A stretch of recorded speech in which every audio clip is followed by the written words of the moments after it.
He was faithful, both courageous and compassionate, true to his purpose, to God and to God's people, to the very end. To all of us, he is the reminder that new life only ever emerges on the far side of suffering. To start over, something always has to die, perhaps beginning with our own expectations.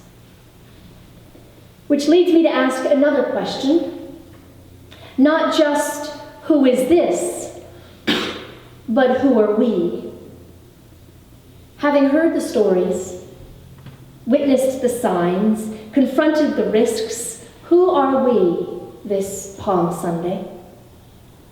Are we people who have been touched in some way by this man, Jesus? How has your heart been stirred? Your eyes opened, your hopes raised? How has your imagination been ignited or your own life transformed? This, my friends, is the week to tell your story. To add your voice to the voices of the Samaritan woman and the man born blind, Nicodemus and Mary. This is your invitation to join the crowd, to compare notes with those around you, to ask again and again, who is this? And then to respond, saying, here's who this man, Jesus, teacher, rabble-rouser, prophet, healer, Messiah, has been to me. No doubt, your response is a work in progress. So is mine. But here's the beginning of my own response, inspired and informed by this journey through Lent. Here is the hope that compels me to wave my palm branches and throw my coat at his feet.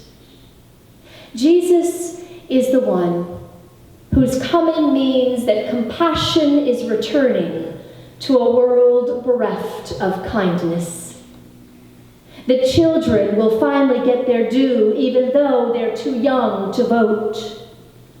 Jesus is the one who will end the tyranny of greed and abuse of our natural world, who will wipe from the face of the earth weapons of mass destruction, including chemical weapons. Better yet, will make a world in which no one will ever again have the heart to use them. Jesus is the one who will banish hunger and quench thirst and swallow up hate forever in love. That is the Jesus I know, the one who stirs my heart. But here's the thing, that Jesus is coming also means that my own expectations will be toppled and my own life transformed. Because whoever Jesus is will invariably change whoever I am, whoever we are.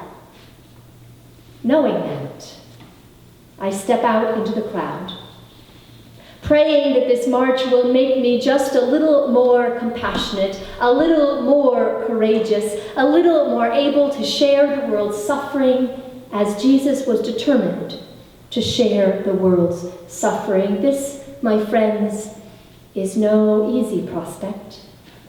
Still, I know that I am in good company. A little uncertain, like Nicodemus, a bit curious, like the Samaritan woman, thankful, like the man born blind, and hopeful, like Mary. With them, I join the crowd. I lift my voice, and I pray.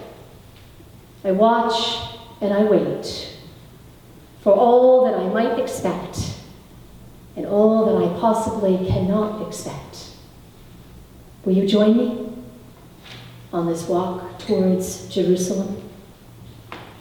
May it be so. Amen.